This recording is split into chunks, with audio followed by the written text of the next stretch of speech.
it back again, you know.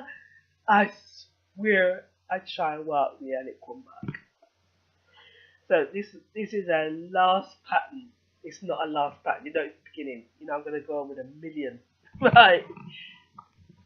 This thing I have to say, I noticed this. This is another request and another prompting because I nearly forgot about this. But it seems to be a female thing. In the last section, I talked about this Ruffians 11, where I talked about this attraction to in within a female thing. I don't quite understand it because I don't lead that kind of life. I'm not against it. I don't want to be sound prejudiced to it. I will sound how I sound, and people will take offence or not or understand it. But notice these patterns. This kind of thing where I notice mostly with females. It has been males as well, where there's a colour tone. Um, I'd be walking past someone and they definitely know they would speak so I can overhear the conversation, but somehow they must know that I connected to the conversation or something. And I'm feeling like really nosy. I don't want to listen, but you know when something's done and you can't avoid the attention or the intention of the thing.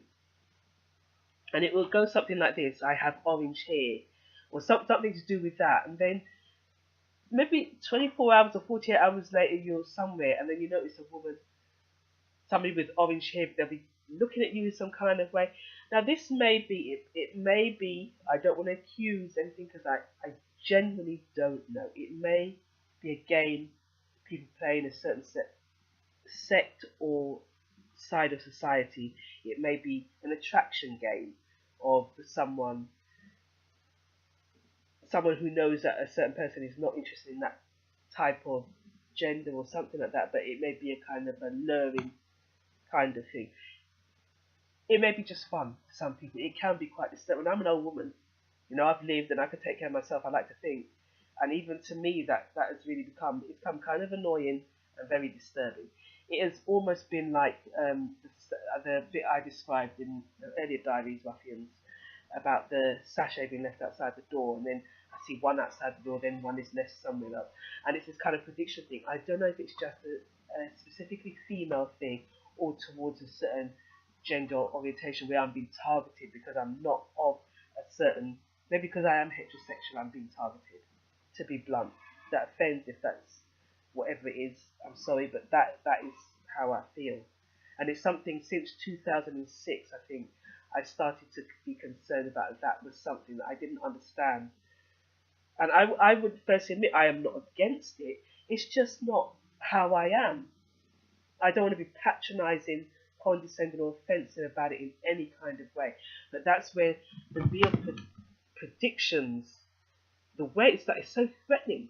It really is that kind of I can pinpoint you here, there, and everywhere, and I will tell you this, that, and the other. You're going to do this, that. But if you've ever been to, I will mention it again as we're going over evolving patterns and consistent patterns about demonstrations and what actually being a medium and being psychic's about. And it really, from my experience, is not about that level of intrusion. It really, really isn't. This is kind of a really big step for me if I get this out there. If I go and put this on, upload it to some kind of channel or something. I have a media channel, like a YouTube channel. I don't know if I'll just put it out there and see what that'll do to my life.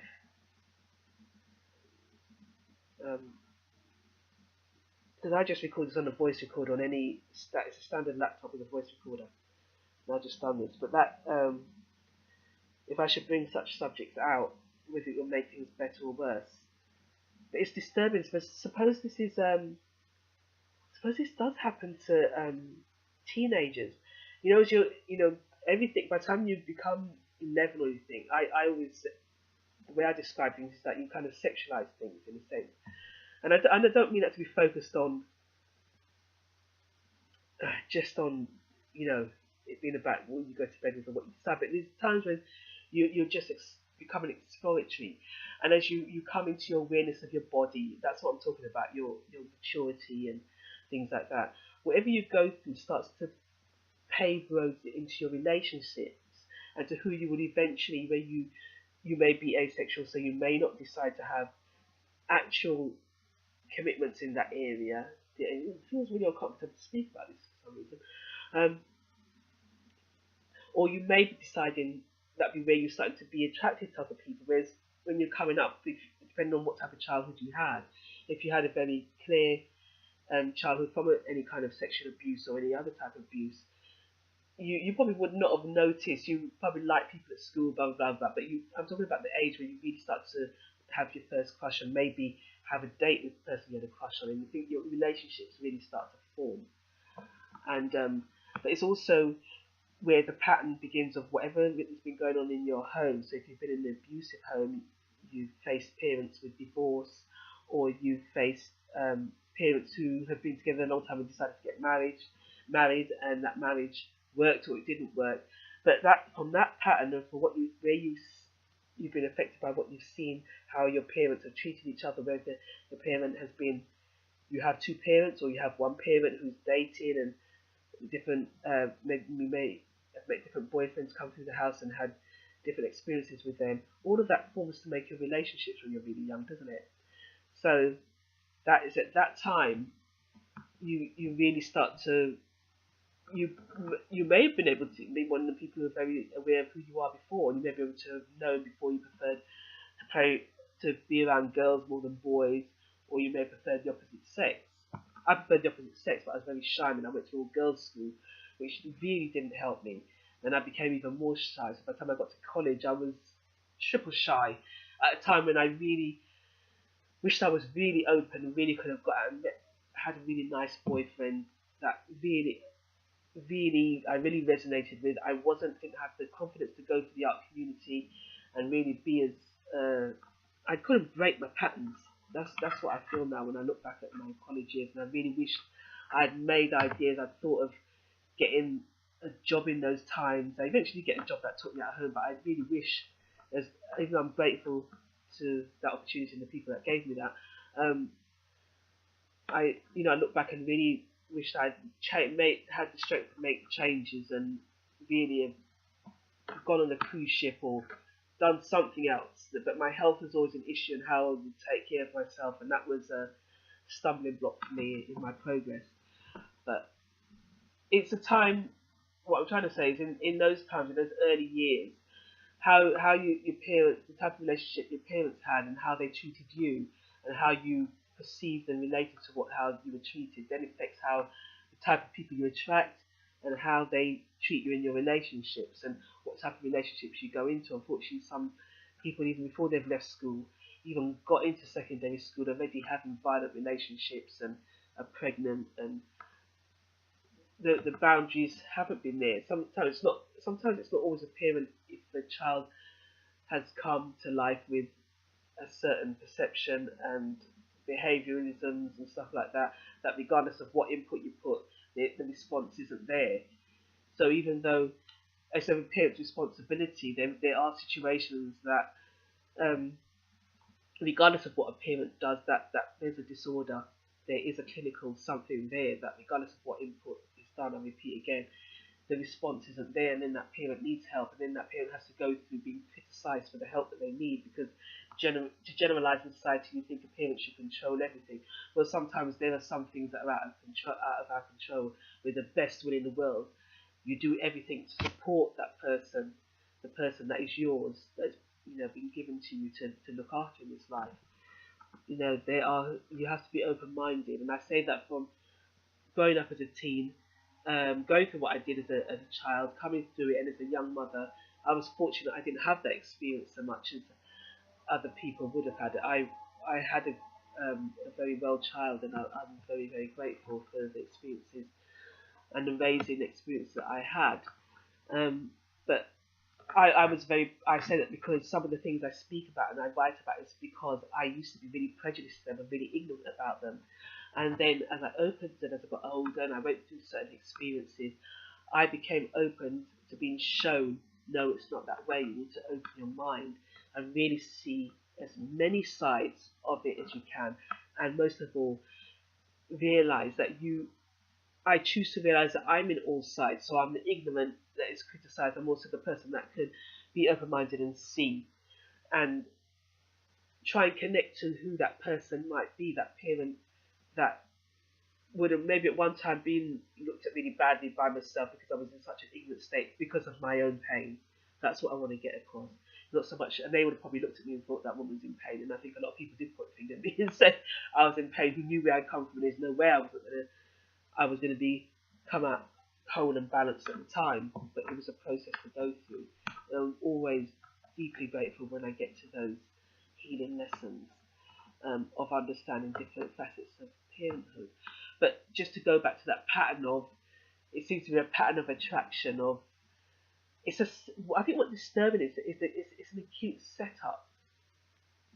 So it's one thing I could be happy in my solitude and things like that, and what I realise the other side of it is, and the reason why I sound surprised in my voice is because I'm of a certain age.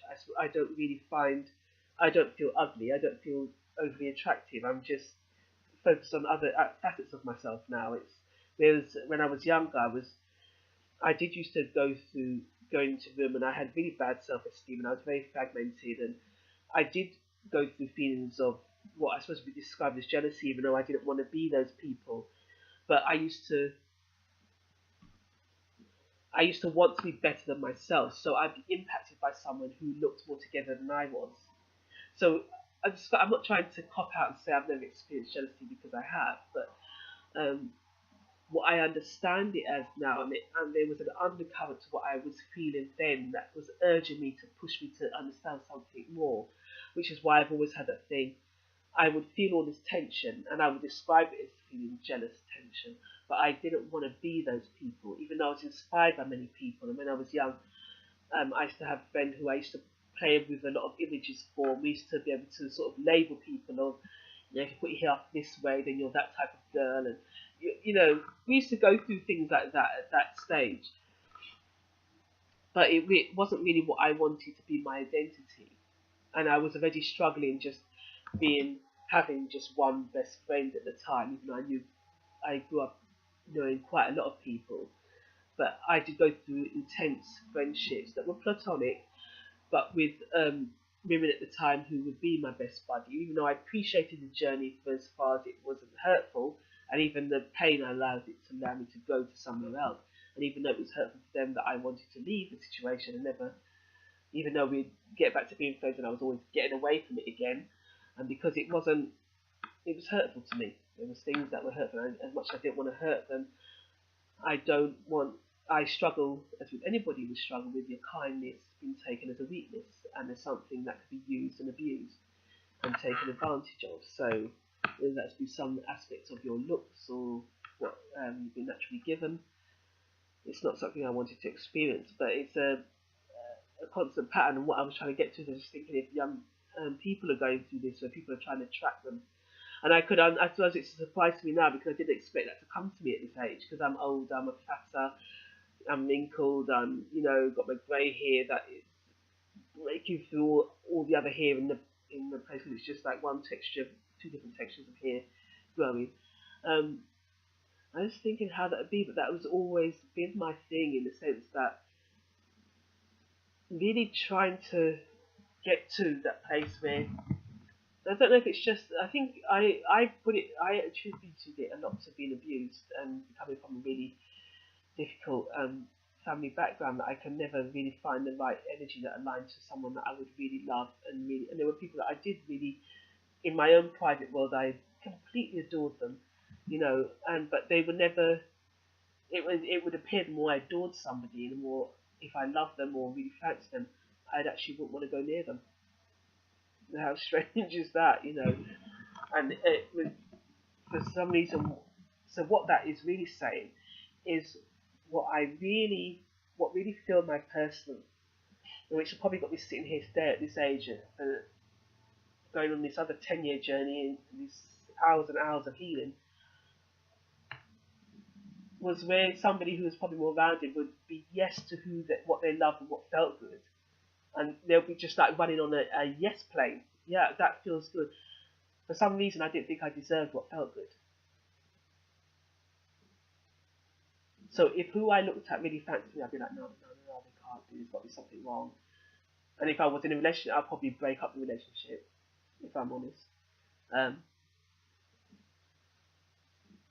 and that's a lot of reason why I wanted to put this out there and really speak honestly, because a lot of times people don't understand the different levels of when you come from fragments, and you've really got to piece yourself together, pull yourself together from it, and how that leaves you not saying yes to what you really do want and what really brings you love, and it takes you beyond mid-age to really start saying yes to that journey and actually really recognizing. So now that I've started to say yes to that journey, it's disturbing to me when there appears to be a pattern of somebody who seems to be trying to meddle into my solitude, which then may be that seem that I'm available, but to me it doesn't seem like I'm being seen as available in a good way.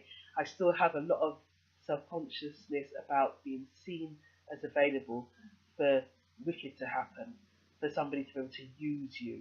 Like a lot of the banter I realised that was going on in the beginning was, if you weren't sharing with nobody, she must just be with me then, as if choice didn't come into it. No, I don't just have to settle for you just because I'm fat and old. And if you've ever, I got into relationships with people younger than me who I felt more manipulated to be with than I really wanted to be with, to be honest.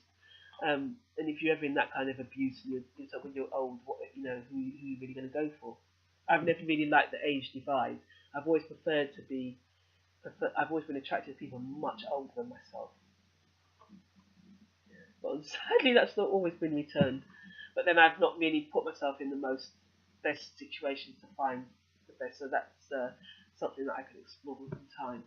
But to some people, my solitude may seem like availability, and therefore maybe they think I'm not fusing about who my sexuality, which I am, and I use the word fusing because I think that it's supposed to say fully aware and conscious and understanding of what your journey is. And it is very uncomfortable for me to go into this area of speaking, not because I don't like to think of myself as a prude, but it's just because of these patterns that I've seen and feeling that I have been targeted. And as much as anybody's looking for love, it's not, it's hard to describe. It's like somebody going after you with already a sense of ownership of you. And then because you're kind of defenseless in a way, I pulled away from certain people. I don't have a huge social circle. And it's almost that it has an energy, there is no permissiveness there, and I'm not available in that sense.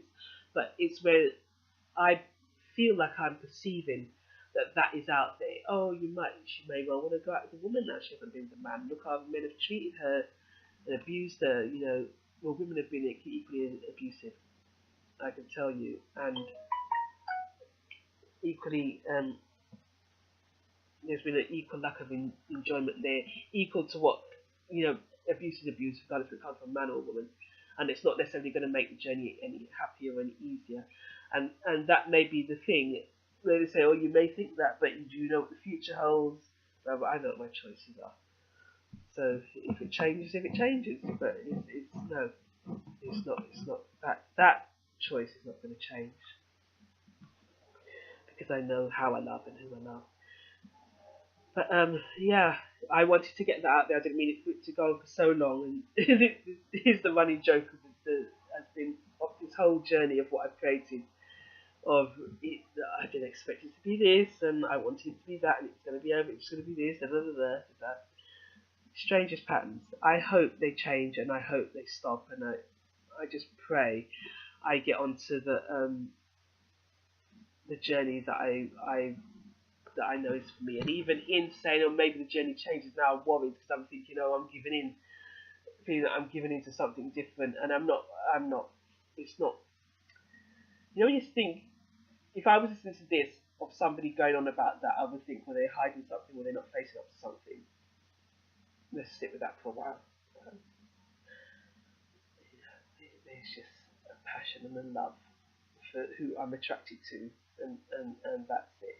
The only fear, or there's not so much fear or apprehension or not knowing, is if and when the right time will come for the right person to be in your life, and it be mutual.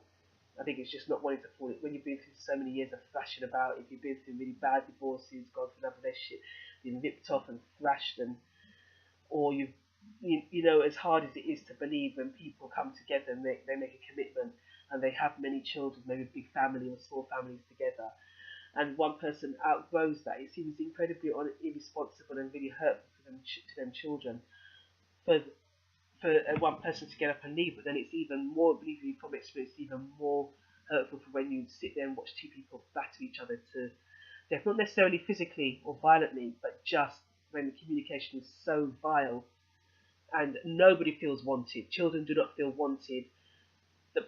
It's quite evident, you know, people are clever when they're coming up. It's quite evident that two parents don't want each other, but they won't let go for the sake of saving face, tradition, or because they made some commitment. Yeah, you look at the sky and it never stays still. So who's to say when society decided that two people should be committed and that is a marriage and they should say till death do us part, that it was that it was actually the cleverest thing or the most healing thing to do? It may not have been, you know. And it's hard to see one. It's difficult, especially if one parent gets off and they just go and they never want to have any financial responsibility for anything. That, you know, and at the end of the day, you still can't force them to do it. You still can't force a person to love or meet their responsibility. They have to have that ability, that capacity, that capability within themselves to be able to be responsible, to say, yes, look, I got up and I hurt the family. I hurt you, I hurt my children. Am I allowed? Will you give me the time again to mend or heal? Or just say, look, I'm never going to change, I can't hack it, bye. None of it is it about right and wrong. You know, you wish, you hope, but it's all about health. It's all about whether you can see it and feel it and do it. Not everybody can, and sometimes it is difficult to forgive, and it's difficult to let that go. But thank goodness many people do, and raise beautiful people who don't have these patterns and who go on to do great things for all of us. And that's the biggest thing, is that when people could go on and really build their life, not having the both parents, not having the best family, not having the best start, and not only do it for themselves and their family, but when it ricochets and it hits you and you have never met them, you don't even know them, or you may just find out the co-founder or the founder or the person in this position really made enormous changes that makes your life easier. How much of a blessing is that?